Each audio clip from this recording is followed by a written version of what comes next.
Territorio Reportaje. Porque todos tenemos una historia que contar. Con el periodista Agustín del Castillo.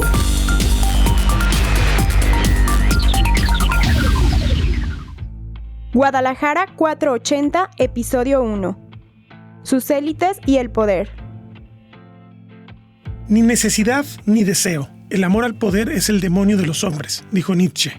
Y cualquier sociedad se ha organizado o ha sido organizada en torno a los poderosos, literalmente los que pueden, quienes más allá de su peso verdadero sobre la realidad, construyen un imaginario, una ficción que será exitosa solo en la medida en que sea socialmente aceptada, es decir, que literalmente tenga el poder de incidir en su imaginación a partir de lo tangible, de los datos de sus vidas concretas. La mayor paradoja del poder es ser impotente. Guadalajara, a 480 años de su fundación, vive la crisis de crecimiento. La ciudad provinciana del pasado ha desaparecido y camina hacia el futuro de la megalópolis, un futuro que hoy se ve amorfo, descontrolado y con tintes de caos, donde prevalecen los intereses particulares sobre el interés social. La convivencia está crecientemente fracturada y el poder del Estado parece no alcanzar para garantizar los derechos elementales a la vida, la seguridad, la salud, la vivienda, los servicios básicos y el medio ambiente sano que la Constitución mexicana otorga a cualquier ciudadano. La credibilidad del poder y su influjo supuestamente benéfico para las personas comunes son hoy cuestionados. 480 años es un caminar que se hace largo. La historia de las élites tapatías, esa especie de aristocracia cambiante que vio pasar el mundo estable del virreinato a la fractura de la independencia, de la monarquía y el imperio a la república, la disputa por el federalismo, el encono entre liberales y conservadores, la revolución social de 1910 y el fratricidio de la cristiada, y luego una época de oro en que la ciudad fue la imagen alternativa de México, que dejó honda huella a través del cine de los años 30, 40 y 50, con sus charros y rancheros prósperos que cantan canciones bucólicas con mariachi, beben tequila bravo, se disputan mujeres hermosas y casi siempre pasivas y virtuosas, y luchan por sostener una armonía que solo podría existir más allá del tiempo. Luego los años 60, con Juan Gil Preciado de gobernador y el cardenal José Garibi Rivera en la sede episcopal, cuando el estilo tapatío de entendimiento entre sus élites alcanza un apogeo. La ciudad ve nacer, el 8 de junio de 1964, el tapatío 1,000,000. Las Chivas del Guadalajara se han coronado ya en 6 ocasiones, y los éxitos de los grandes creadores surgidos en su región, Juan Rulfo, Juan José Arreola, Agustín Yáñez, Pablo Moncayo, José Rolón, José Clemente Orozco, María Izquierdo, Luis Barragán, Dr. Atl o Juan Soriano, por mencionar solamente algunos de los más famosos, le dan una notoriedad mundial.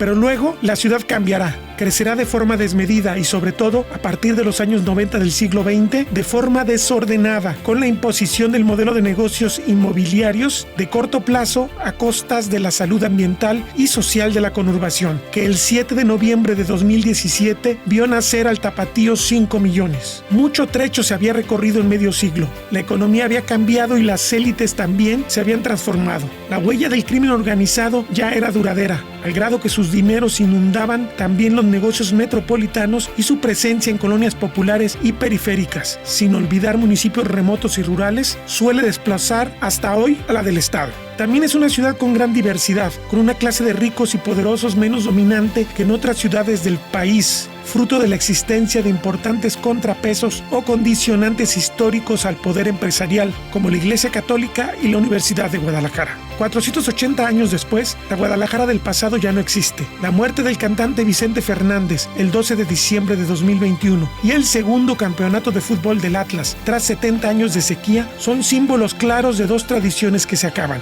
Ahora toca afrontar los desafíos del siglo XXI, recuperar la seguridad, recuperar la ciudad, recuperar la naturaleza que le da sustento. El historiador Juan José Doñán se remonta a la fundación de la ciudad de nombre árabe.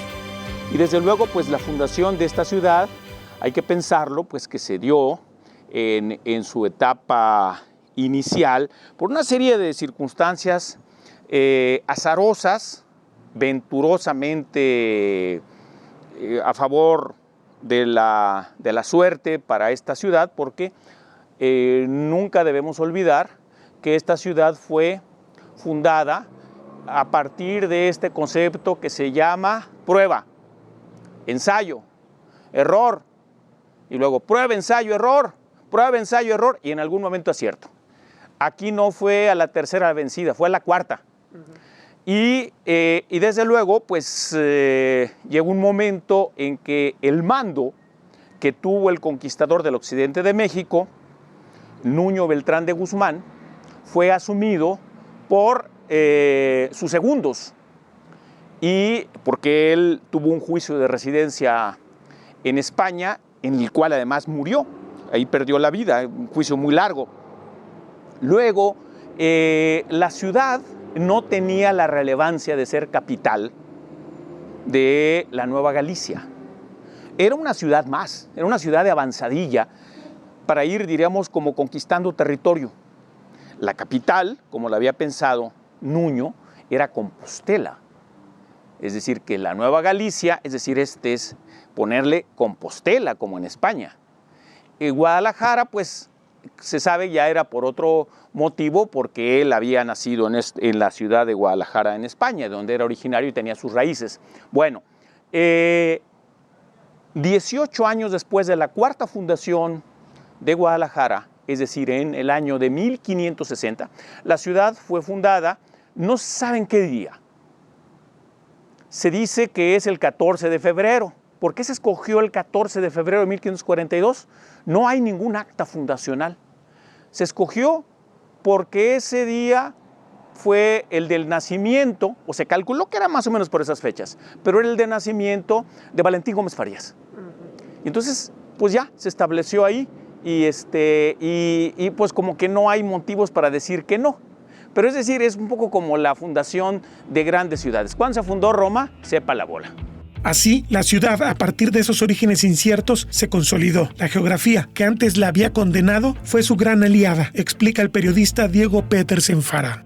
Durante muchos años fue el alter ego cultural de la Ciudad de México, la única otra ciudad que tenía cultura propia, visión propia o distinta a la Ciudad de México, y eso genera un montón de mitos, entre otros de que esta ciudad era criolla frente a la Ciudad de México, que era una ciudad preferentemente indígena. Guadalajara siempre tuvo una gran población indígena, se crea a partir de 4 barrios indígenas y un barrio criollo, ¿no? Era 4-1 por lo menos en términos de barrios, etcétera, pero sí había esta idea, digamos, de una ciudad con una cultura distinta. Primero era la capital de la Nueva Galicia, que es una zona muy importante del país, y segundo, yo creo que sí desarrolla gracias a la fundación de la universidad, ¿no? De la Real Universidad de Guadalajara, ¿no?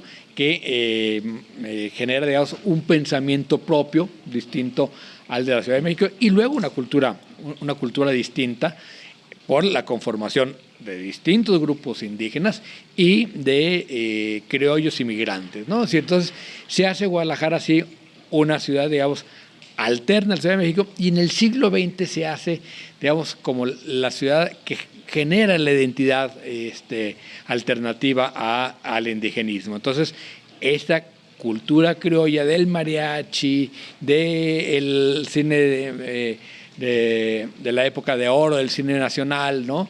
Del cine ranchero, la canción ranchera, y muchas expresiones culturales que nacen desde aquí en literatura, en pintura, en música, que generan que sea la gran alternativa a la Ciudad de México. Creo que hoy hay otras ciudades alternas, ¿no? En términos culturales, creo que Monterrey genera una cultura muy importante, Tijuana genera una cultura muy importante, hacia el sur, quizás Oaxaca en términos culturales tiene un enclave muy importante.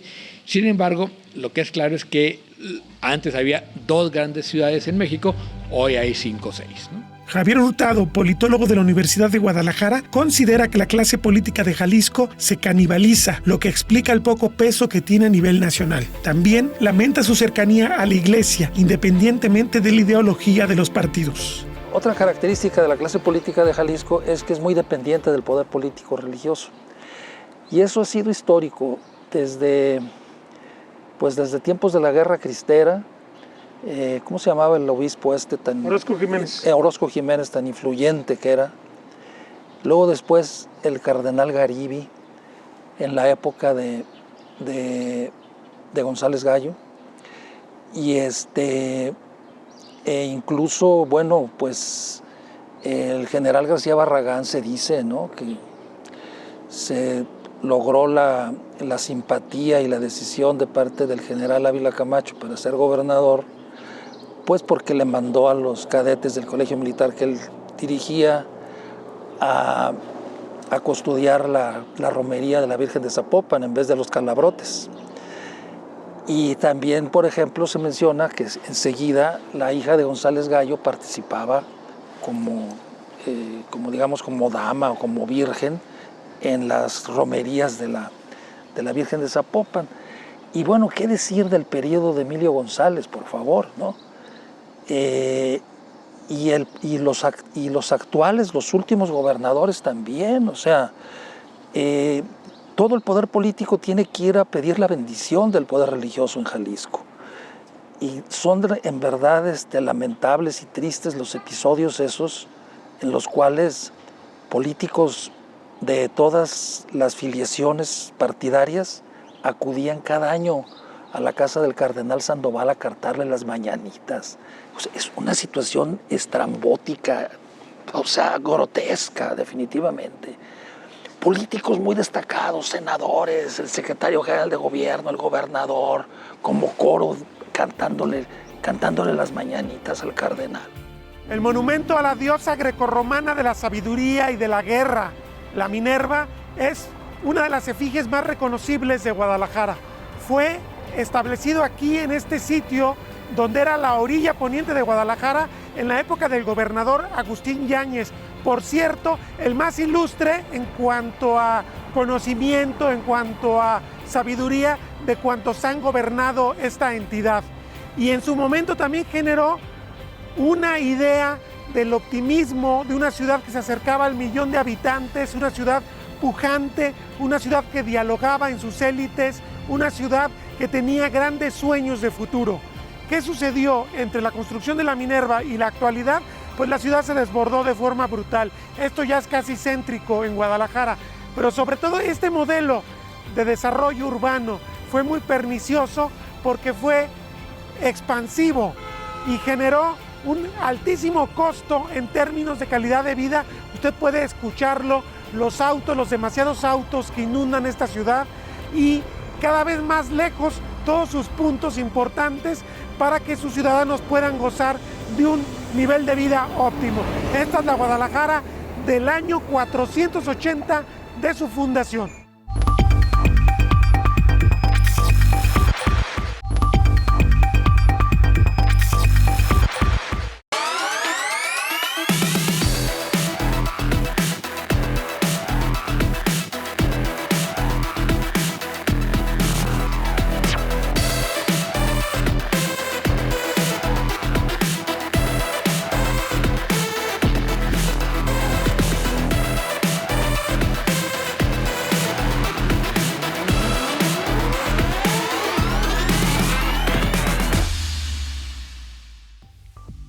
Los notables de la élite de Guadalajara, hombres con poder, por encabezar instituciones poderosas y familias políticas, por poseer grandes fortunas o por tener gran popularidad como artistas, conforman este breve listado de notables de las élites tapatías. 1. Enrique Alfaro Ramírez, gobernador de Jalisco. 2.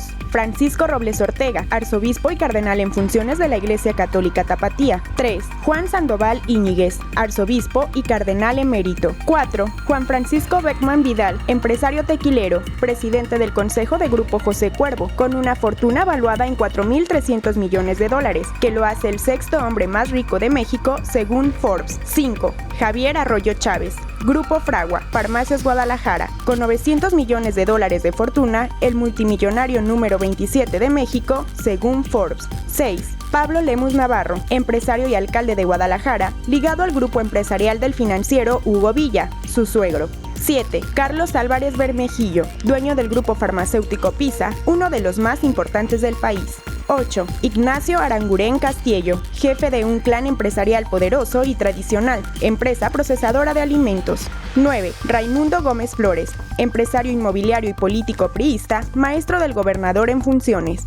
10. Raúl Padilla López, líder del grupo Universidad de Guadalajara, principal casa de estudios y segunda entidad con más presupuesto detrás del gobierno del estado. 11. Alfredo Barba Hernández y familia Barba Mariscal, con redes que alcanzan a todos los partidos políticos. 12. Nemesio Oseguera Cervantes, el Mencho, líder del cártel Jalisco Nueva Generación, y sus socios y operadores financieros, la familia González Valencia. 13. Juan Arturo Covarrubias Valenzuela, empresario. 14. Amaury Vergara, empresario y dueño de Chivas. 15. Familia Errejón Alfaro, desarrolladores inmobiliarios.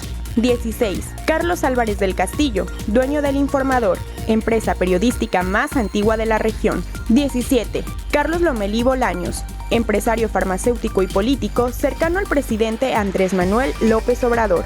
18. Familia Joaquín, herederos de la Iglesia La Luz del Mundo, que domina en el oriente de Guadalajara y tiene fuertes lazos políticos con todos los partidos y a nivel nacional con el presidente López Obrador. 19. Familias Leaño Reyes y Leaño Espinosa, empresarios inmobiliarios. 20. Alejandro Fernández, cantante, uno de los más populares del país y con fuerte arraigo en la ciudad, como herencia de su padre, el recién fallecido Vicente Fernández.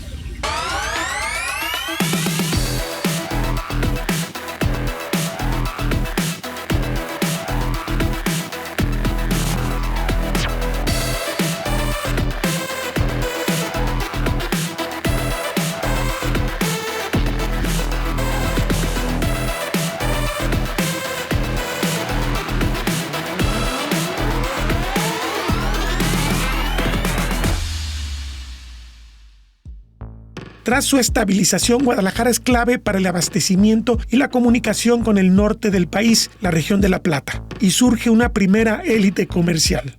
Comienza a prosperar ¿con qué? Con lo que se necesita o lo que se ocupa para la minería. ¿Qué se necesita? Alimentos para los mineros. ¿Qué se necesitan? Avíos. ¿Qué se necesitan? Granos, ganado, bestias de carga, mulas, etcétera, etcétera. Eso hace, por ejemplo, que la ciudad sea proveedora y tiene un desarrollo, es decir, hay una derrama económica y entonces ahí se va haciendo una primera élite comercial, ya no solamente política, ya no solamente de conquistadores, sino de gente de negocios y al mismo tiempo la iglesia. Yo diría que ese es el trípode. Y hasta la fecha, ¿verdad? Los comerciantes, sí, pero la por iglesia supuesto. Y los políticos. Ahora, muchos han dicho, alguien podría decir que exageran, que en ninguna otra parte de México y tal vez del continente americano ha habido una iglesia tan poderosa. ¿Tan poderosa en qué sentido? ¿En los recursos que ha tenido? No, otras iglesias han tenido más recursos. No, en el rebote social que tienen. Es decir, que finalmente entre la población, digo, desde luego también la iglesia ha tenido dinero y ha tenido negocios y tuvo tierras y siguió siendo rica incluso después de las leyes de reforma. Es decir, ese poder lo siguió teniendo y luego lo otro, que no hay que olvidar, pues que el epicentro de la guerra cristera fue en el occidente de México y el super epicentro fue en esta parte del mundo. Entonces, esto habla de ese poder, que esos conflictos que han tenido esas élites, a veces la clase política,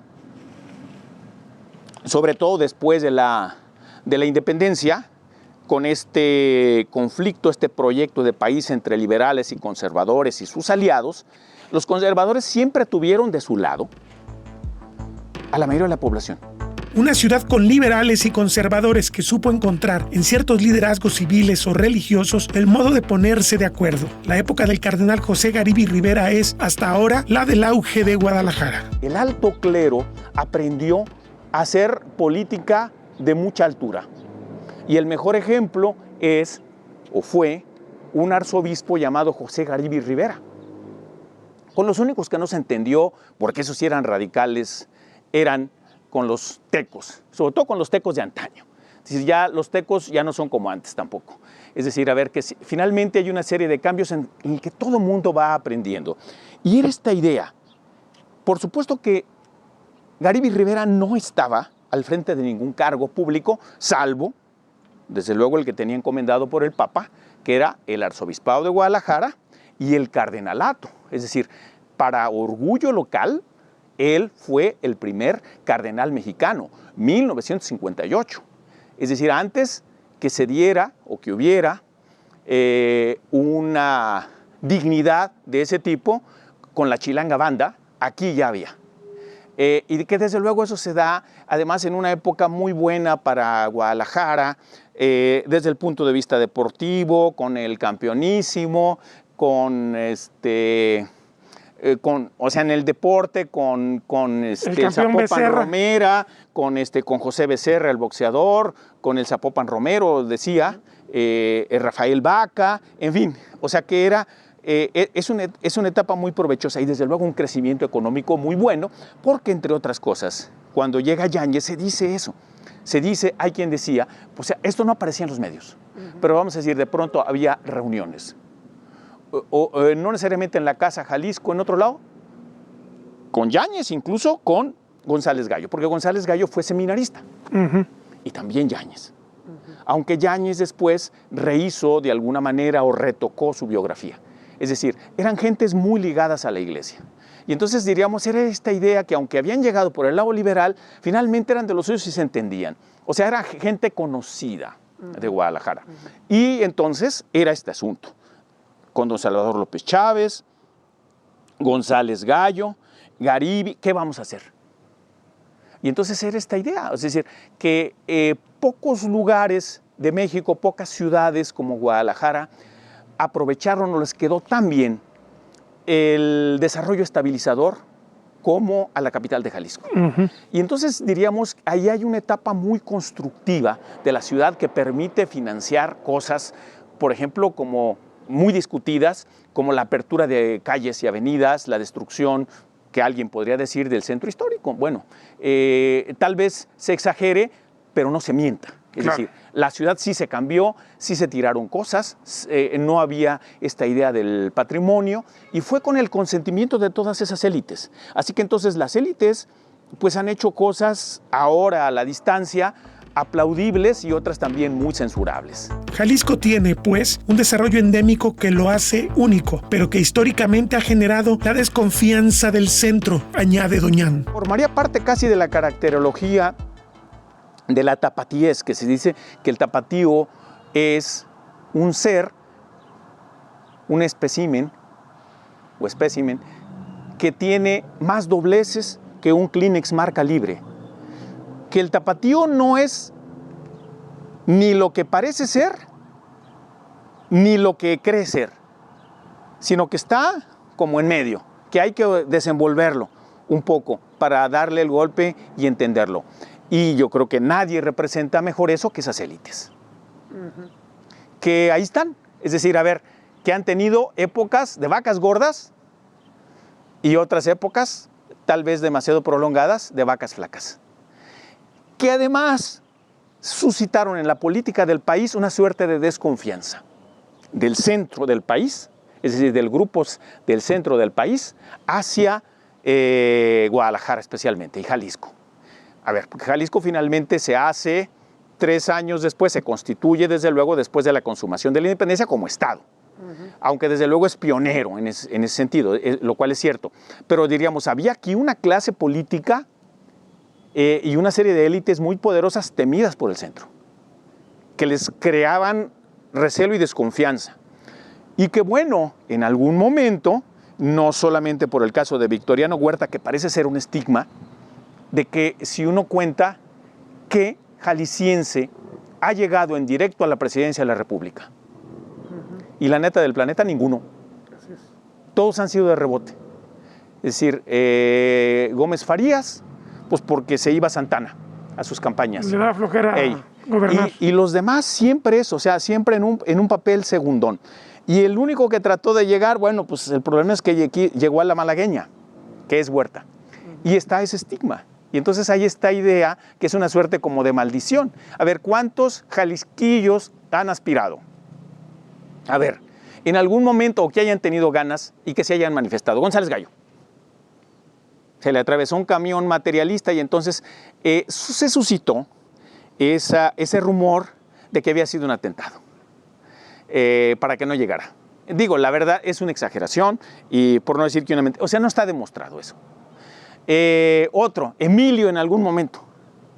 Es decir, se calentó esa plancha, ese granizo. De este modo, parece que la presidencia de la República le está vedada a la clase política jalisciense. En este marco, el papel pues, que han jugado estas fuerzas vivas de Guadalajara con sus características está eso, de que parece estarles vedada la presidencia de la República, a la clase política local.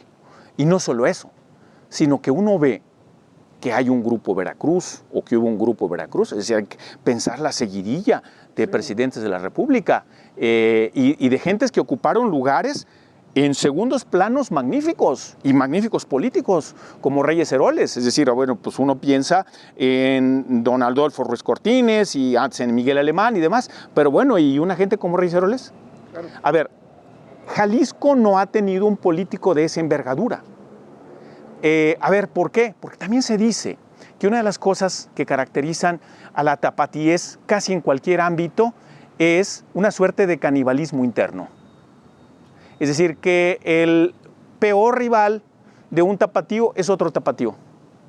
Y que esto los lleva, con una suerte como de complejo político, es desde luego una exageración y es desde luego también una caricatura. Pero lo que sí es cierto es lo siguiente, que no han sido tan capaces de hacer o constituir grupos políticos como el veracruzano, como el chihuahuense, como los sonorenses, no se diga si te vas para atrás, que sí han estado muy organizados, que han sentido, y desde luego lo dejé para el último. Es decir, que ese grupo Atlajomulco, que además está en una población relativamente pequeña, es decir, como aquí, ¿qué sería? Como el grupo Atotonilco. Y además que hay una suerte de escuela, de formación, de cuadros, que desde luego, pues, todos se descomponen. Es decir, a ver, si Peña Nieto era de Tlajomulco, pues es muy mal representante, pero no, pero ahí estuvieron el profesor Jan González, Adolfo López Mateos y sus maestros de todos ellos. Entonces, bueno, lo que sí es cierto es eso, que no se ha hecho un grupo en el sentido amplio que lleve a tener una presencia más constante en las grandes decisiones del país.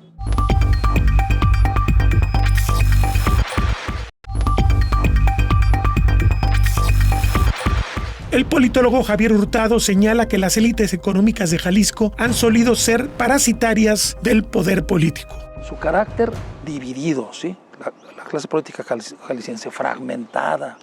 Cada quien jala por su lado, cada quien tiene su capilla, y quizá precisamente eso se explica el asunto religioso, porque como son muy dados a recibir la bendición del poder político, por eso ellos también hacen sus capillas y se creen obispos en sus territorios o en sus espacios. Pero ¿hasta qué punto Jalisco sería diferente a otros estados? Digo, Guanajuato es muy católico también, Puebla.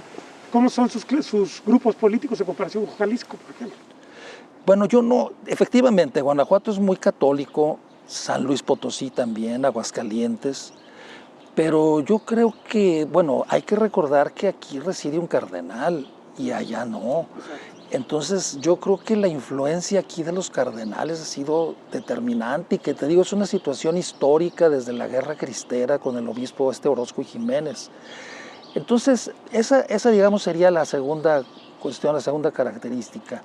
La tercera es de que, bueno, muchos de estos políticos, obviamente para llegar al poder, entran en tratos, en relaciones o hasta en negocios con la élite económica y empresarial.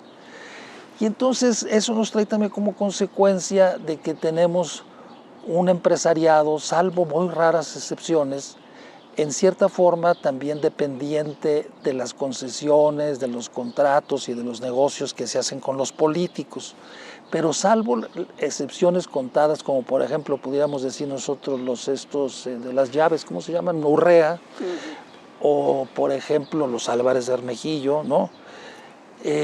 Pero de allí en fuera, pues son empresariado muy dependiente de las decisiones gubernamentales. Por ejemplo, ¿quién no recuerda a los Martínez Huitrón, que me parece que era una situación paradigmática, ¿no?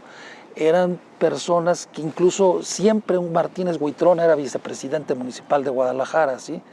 Era como una posición que tenían. Su padre fue regidor y lo heredaron incluso su padre, don José Trinidad Martínez Rivas, fue vicepresidente municipal de Guadalajara. Y luego cuando tuvieron el grupo SIDEC, pues eran concesiones, eran créditos públicos que habían obtenido y usufructuaron y que con la devaluación quebraron. Pero el grupo SIDEC fue construido desde el gobierno, definitivamente, desde el gobierno federal, ¿sí?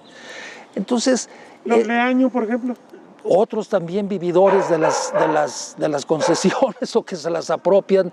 Claro, además los Leaño han hecho una fortuna de carácter inmobiliario también, sobre todo utilizando el parapeto de la Universidad Autónoma de Guadalajara como asociación civil, y a partir de ahí evadían y eludían un sinnúmero de impuestos, definitivamente.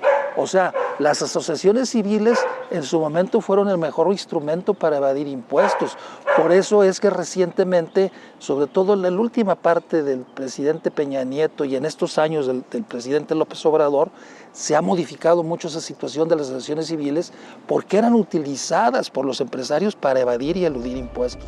En su opinión, con pocas excepciones, ese esquema se reproduce cada sexenio cuando cambia el titular del gobierno. Por ejemplo, los Cerrejón Alfaro, que son primos hermanos del gobernador, ¿cuál sería el caso de ellos? Bueno, pues ahí está definitivamente, es un grupo constructor empresarial, pero que recientemente se ha visto beneficiado por la situación de que su pariente está en la gubernatura del estado, definitivamente. Entonces, como te digo, eso confirma la tendencia de que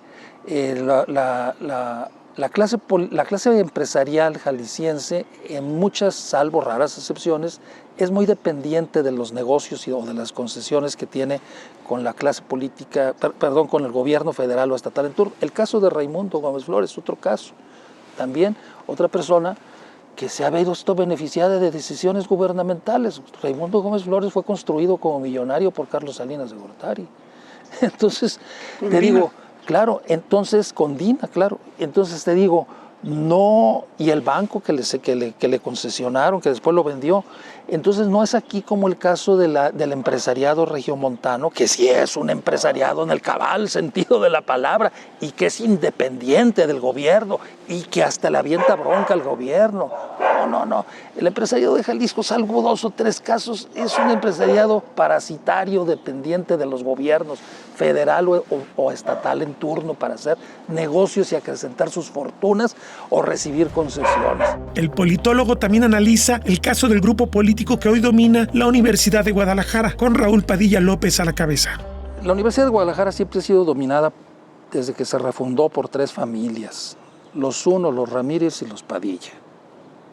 Esa es la verdad, esa es la realidad de Jalisco, porque esa es otra característica de la política de Jalisco, que en Jalisco la política se hace en familia, es muy patrimonial, muy familiar la política en Jalisco. En Jalisco la política se hace en familia y entre familias. Esa es otra característica muy importante y de Guadalajara. Entonces, sí, efectivamente la Universidad de Guadalajara es otro asunto que se cuece aparte. Pero antes déjame hacerte una reflexión que tiene que ver con todo eso y que explica también lo de la Universidad de Guadalajara. Mira, mucho de lo de por qué Guadalajara es así o por qué se ha desarrollado como es, etcétera, tiene que ver sobre todo en el campo de la política, por su ubicación geográfica. O sea, no olvidemos nosotros que Guadalajara y Jalisco era y sigue siendo paso obligado de todos los que quieran ir a la Ciudad de México si vienen del norte del país. No hay otra forma de llegar a la Ciudad de México que pasando por Guadalajara. O sea, entonces, en un contexto de principios del siglo pasado, en que quien dominaba la política jalisciense era la élite Sonora-Sinaloa, pues por aquí pasaban. Tenían que pasar a fuerzas y eso lo aprovecharon los políticos de Jalisco. Guadalupe es uno, muy hábil, pues se hace compadre al general Obregón. Margarito Ramírez también se reporta con el general Obregón. Y así sucesivamente los políticos también han sido muy dependientes de los políticos que vienen del norte o que pasan por aquí para llegar a la Ciudad de México. A su juicio, sin un grupo de contrapeso como es el de la UDG, Jalisco sería un pueblote. Es un estilo político premoderno, pero de ideas abiertas en una sociedad históricamente conservadora. La Universidad de Guadalajara y después el poderío que tiene la familia Ramírez sobre la Universidad de Guadalajara, pues se debe a los chantajes que don Margarito iba y le hacía a los presidentes de la República. Concretamente el que le hizo al presidente Adolfo Ruiz Cortines cuando su hijo Carlos toma y hace una huelga aquí en la Universidad de Guadalajara pidiendo la renuncia del doctor Barbarrubio. Entonces va don Margarito, que era gobernador del territorio de Baja California, y le dice a don Adolfo Ruiz Cortines: oiga, señor, pues yo soy el salvador, yo le salvé la vida al general Obregón, si no hubiera sido por mí usted no estaría ahí. Y yo ahorita traigo este problema, mi hijo tiene una huelga y dice que si no se le concede la demanda que está planteando de que salga el rector, se va a suicidar. Ustedes no me pueden hacer a mí eso. ¿Cómo le van a hacer eso al que le salvó la vida al general Obregón? Quite al rector. ¿Qué es más importante, la vida de mi hijo o el cargo del rector? Quite al rector. Lo quitaron y le entregaron en posesión la Universidad de Guadalajara a Margarito y a su hijo, ¿sí? A partir de 1949. Y luego viene lo de los Padilla. Entonces, pues definitivamente sí, la universidad se ha convertido en una especie como de contrapeso, pues digamos, hay que decirlo con todas sus palabras. Yo creo que si no fuera por la Universidad de Guadalajara, Jalisco sería un pueblote grandote, Guadalajara sería un rancho grande. Y sin embargo, el poder de la Universidad de Guadalajara tampoco puede decirse que es muy moderno. No, esa es la gran paradoja, ¿no? Entonces, pero mira, sin embargo, te digo, yo creo que digamos, sobre como tú bien lo notas, sobre la institución y el sistema de dominación que existe en la universidad es totalmente arcaico, tradicional y patrimonial. Pero sin embargo, yo te diría, yo creo que sobre Raúl Padilla no es fácil calificarlo como lo hace el presidente de la República. Yo creo que sobre Raúl Padilla se podrían hacer, ya estaba platicando con un dirigido que tengo de tesis de doctorado, se pueden hacer 5 tesis de doctorado. O sea, es que Raúl Padilla es otra cosa, o sea, no es el cacique, no es Roberto Sosa Castellán de Hidalgo, no es ese, o sea, es otra cosa. Además, Raúl Padilla es aceptado y respetado en la Universidad de Guadalajara y su labor se ve como necesaria, importante y trascendente. Si tú le preguntas a cualquier universitario sobre Raúl Padilla, su opinión va a ser positiva y ninguno te va a decir que se muera, hay que quitarlo. No, más bien lo que te dicen es, yo no sé qué va a pasar cuando se muera Raúl Padilla. El liderazgo de Padilla ha sido de confrontación. No es una relación fácil ni sencilla, pero ha sido útil a Jalisco. Esto lo hace como disidente del grupo político UNIFEG que dominaba la universidad y que era priista. Raúl Padilla, cuando empieza a tener fuerza e influencia en la Universidad de Guadalajara, lo que hace es participar en el Frente Democrático Nacional, apostándole ahí. Yo fui candidato a diputado por él. Él me dijo que si quería ser candidato a diputado. Manuel Rodríguez Lapuente también. Y yo competí contra José Mora Luna, que era de los Mora Luna, en el Distrito 15, y que era del grupo de expresidentes fejistas del PRI. Entonces Raúl Padilla desde siempre ha sido antisistema. ¿Sí?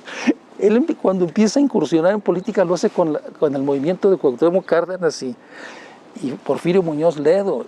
Ahora recientemente entra en confrontación, me parece a mí que fue una mala decisión haber apoyado al candidato del PAN, pero bueno, siempre ha sido, digamos, una persona que se distingue por ir a contracorriente de los gobiernos en turno.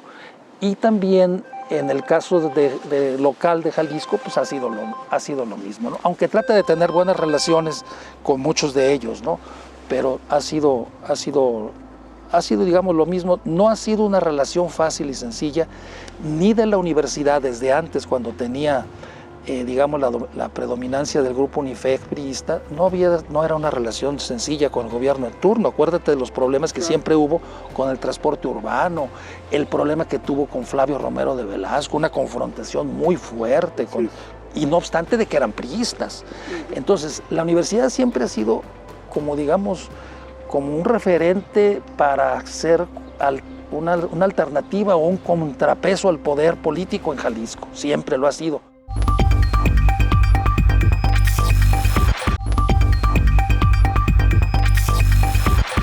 Y pese a los cambios, hay cierta persistencia de las élites en ser tradicionales, señala el director de Jalisco Cómo Vamos, Augusto Chacón Benavides. Yo lo pondría en una palabra para comenzar, diría tradicional. Es decir, hay un modo muy tapatío de manejar el poder o de insertarse en el poder o de ser parte del poder. Ha sido una constante que el poder político y el poder económico hayan sido dialogantes. No necesariamente para mal, pero no siempre para bien. Muchos intereses exclusivos se han visto bien servidos del poder público, y muchos de quienes han detentado el poder público se han servido bien del poder económico para su propio interés. Afortunadamente, y yo me remito quizá a los últimos 30 años, esto ha venido cambiando. Es decir, hay en el poder económico, en las élites particularmente representadas en el poder económico, hay una agenda social que ha ido creciendo. Es decir, aparte de obtener mi derecho de picaporte para dialogar con los poderosos de la iglesia, del ejército, del poder político, traigo una agenda común, una agenda, puedo ver por la democracia, por ejemplo, aquí eso ha sido importante, puedo ver por algunos temas sociales, por las elecciones, y creo que eso ha venido en beneficio de la vida en general de Guadalajara, y eso sería lo relevante, sin que nadie renuncie a los privilegios que otorgan las élites, ya sea las económicas o ya sea las políticas. Es decir, es una concesión que nos hacen dialogar. ¿Por qué lo digo así, quizá tan brutalmente? Porque la desigualdad sigue siendo una constante en el Estado, una constante ominosa. Justamente esa era mi pregunta siguiente. ¿Por qué no hemos podido construir una ciudad más igualitaria si tenemos de algún modo un ejercicio que ha mejorado con el paso del tiempo? ¿Por qué seguimos teniendo tantos desigualdades y tanta falta pues de repente como que hay un divorcio entre cómo se vive en la esfera alta socioeconómica con relación al resto de la ciudad? No sé cómo lo veas tú esto. Sí, hay una diferencia muy grande. Zapopan puede ser visto como uno de los municipios más ricos del país, incluso a nivel universitario, tiene universidades, tiene empresas globales en su territorio, y sin embargo es al mismo tiempo uno de los municipios justamente más desiguales. Creo que eso tiene que ver con un gesto que es muy de la cultura política mexicana, que es vamos resolviendo la coyuntura y sobre todo vamos subiéndonos a los discursos, cambiemos en el discurso y modifiquemos bien poco lo que sucede en la realidad. Podría pensarse de manera simplista que es solo a través del reparto de dinero que podríamos paliar esta desigualdad, pero no. Los gobiernos municipales y el gobierno del Estado han sido omisos en llevar, por ejemplo, mejores servicios públicos a quienes los más necesitan, las mejores escuelas, las mejores calles, los mejores espacios públicos, y eso no ha sucedido. Podemos hacer un recuento, Agustín, de los últimos 40 años en términos de presupuesto de la Secretaría de Educación, por ejemplo.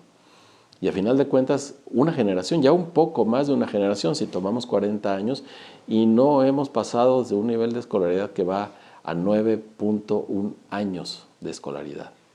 ¿Cuántos miles de millones de pesos dedicados a qué? Al discurso, a la nómina, a renovación de planes, pero muy poca incidencia en la vida de las personas en términos de que se estudie más. Jalisco fue uno de los primeros estados en donde la educación media superior se volvió obligatoria, es decir, que el Estado está obligado a proveerla, y sigue siendo cada 6 meses en Guadalajara, en el estado completo, noticia la cantidad de admitidos en la Universidad de Guadalajara, cuando es una política de Estado que tendría que haber estado resuelta. Y tiene que ver con eso, con la connivencia entre quienes detentan el poder de cualquier índole, que se conforman con mirar la coyuntura sin entrar a la estructura, sin modificar profundamente las cosas. Desde la provisión de servicios, insisto, la educación vista más como un derecho que como un servicio, o en términos laborales, por ejemplo, y poca gente lo pone en esos términos, el transporte público.